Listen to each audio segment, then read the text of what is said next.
हाय दोस्तों, आपका स्वागत है मेरे channel Sneha CBSE board syllabus में।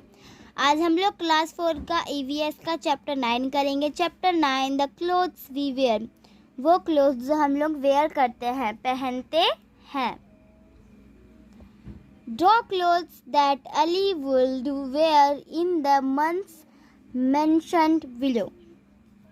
इसमें कहा जा रहा है कि ड्रॉ कीजिए ये जो क्लोथ्स है जो अली पहने हुए हैं, वो जो मंथ्स मेंशन बिलो इसमें है, तो वो आपको ड्रॉ क्लोथ्स करना है ना। हो हम आगे बढ़ते हैं।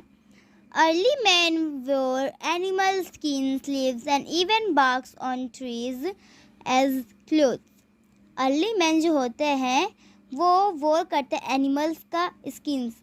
अर्ली मैन जो होते हैं वो जैसे कि ह्यूमन मीन्स, लेकिन जैसे कि वो पहनते हैं एनिमल का skins. Leaves and even barks, जैसे कि लीव्स पत्ते भी पहनते हैं और even barks. Trees as clothes, trees clothes. These were either too hot for summer और not warm enough for winter. ये जो होता है इधर हॉट समर में जो हो, hot warm enough for winter. Greatly human beings learn the art of spinning cloth.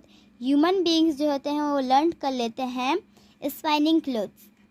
Fibres for clothes. Clothes are made of different types of fibres. Clothes जो होते हैं कपड़े, वो बने रहते हैं अलग अलग तरह के फाइबर्स से। A fibre is a long strand और thread of a particular material. वो जो फाइबर है वो लॉन्ग स्ट्रैंड्स का होता है, वो जो उसका थ्रेड होता है वो उसका पर्टिकुलर मटेरियल होता है। Fibres are woven together to make clothes और फाइबर। ओके, फाइबर्स को किया जाता है woven together, एक साथ, to make क्लोथ और फाइबर, ताकि क्लोथ और फाइबर बना सके। ये जो होता है क्लोथ, कपड़ा या फिर fibre. There are two main types of fibres. दो मेन टाइप्स ऑफ फाइबर्स होते हैं, नेचुरल एंड आर्टिफिशियल और मैन मेड। नेचुरल और आर्टिफिशियल, जिसे मैन मेड भी कहते हैं, आप मैन मेड भी कह सकते हैं। Natural fibres. Natural fibres are oriented from plants and animals. Natural fibres जो वो नेचुरल जो होता है वो फाइबर ओरिएंट प्लांट और एनिमल्स से। Plant fibres. Cotton, it is the most widely used material for clothes. ये जो होता है बहुत वाइडली मटेरियल होता है क्लोथ्स के लिए, कपड़ों के लिए। Cotton is obtained from the, cotton जो होता है वो ओवेंटेड होता है फ्रॉम द कॉटन प्लांट, वो है अगले पेज में। A women working on a handloom. ये जो वुमेन है वो हैंडलूम में काम कर रही है। नेक्स्ट पेज में है cotton plant. White and fluffy cotton balls. White और जो फ्लफी कॉटन बॉल्स होते हैं वो पिक्ड होते हैं और सेंड टू टेक्सटाइल मिल्स। वो सेंड करते हैं टेक्सटाइल मिल्स को। At the textile mills, huge machines spin cotton balls into cotton thread. Huge जो machines होते हैं spin cotton balls को into cotton thread। जैसे कि ये most fibers grow inside cotton balls। बहुत सारे जो fibers होते हैं वो cotton balls के अंदर होते हैं। The fibers push out from the newly formed sheets। फिर वो जो फाइबर उसको पुश करता है out from the newly formed seed से। The process of breeding silkworm. Process silkworm को ब्रीडिंग करने का, to get silk is called, जो होता है सिल्क प्राप्त करना उसको कहते हैं सीरीकल्चरल। ठीक है। द थ्रेड इज देन, वो जो थ्रेड होता है उसके बाद वोवन इनटू क्लॉथ, फिर वो क्लॉथ बन जाता है।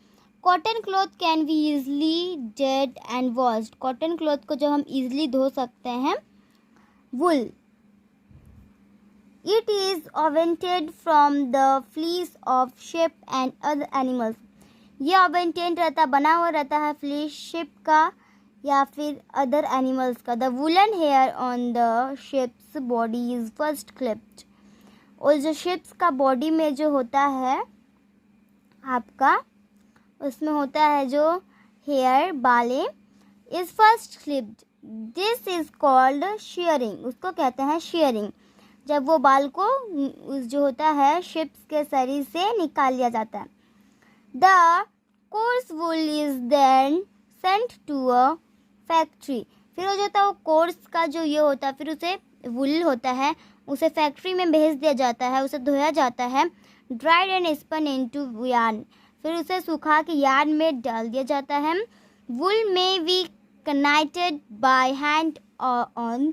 फिर वो जो वूल होता है वो कनाइटेड हो जाता है hand on machines to make woollen clothes like. फिर उसमें बन जाता है, उससे बनता है machines to make woollen, machine को वूलन का कपड़ा बनाना, पुलोवर्स, कोट्स एंड सलवार्स। ठीक है, ये सारे चीज़ें बनाने के लिए। Now jute, it is oriented from the jute plant. Jute जो होता है वो ओरिएंटेड मिलता है जूट प्लांट से। Jute is very coarse and is mainly used for making bags. ये जो होता है बहुत ये होता है, कोर्स होता है, और वो mainly bags, carpets and mats के लिए यूज़ होता है। India is the largest producer of jute in the world. India सबसे बड़ा प्रोड्यूसर है जूट का वर्ल्ड में। Animal fibre, silk and wool are the two most common animals fibres. Silk और वूल जो है वो दो तो मोस्ट कॉमन एनिमल्स फाइबर्स हैं। Silk, we get silk from the silk worm. हमें सिल्क मिलता है सिल्क वर्म के ज़रिए से। The silk worm feeds on the leaves of the mulberry tree. Silk worm जो फीड करता है लीव्स मलबेरी ट्री में, the silk worm gives out a long sticky thread from its mouth. फिर जो silk worm है उसको दे देता है बड़ा सा स्टिकी थ्रेड, धागा। थ्रेड मतलब मैं आपको बता दूं धागा, फ्रॉम इट्स माउथ, उसके माउथ से। It wraps this thread all around its body to make a home for itself. फिर जो होता है ये वाप्स करता थ्रेड को, वो जो धागा को अराउंड इट्स बॉडी, उसका बॉडी में, टू मेक अ होम, घर बनाने के लिए, for itself. This home is called a cocoon. ये जो होम होता है उसको कहते हैं cocoon. The threads from the cocoon, जो थ्रेड्स होता है कोकून का, are woven to make silk worm. Artificial fibres that are prepared artificially are called. Fibres जो बनता है आर्टिफिशियली आर कॉल्ड आर्टिफिशियल और मैन मेड फाइबर्स, उसको कहते हैं आर्टिफिशियल या फिर मैन मेड फाइबर्स भी हम कह सकते हैं। Some artificial fibres are rayon.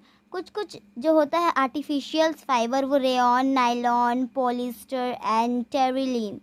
As artificial fibres are prepared with, जो आर्टिफिशियल फाइबर्स होते हैं वो prepare with the help of chemicals, वो केमिकल्स के हेल्प से वो जो होता है आर्टिफिशियल फाइबर्स प्रिपेयर होता है, बनता है।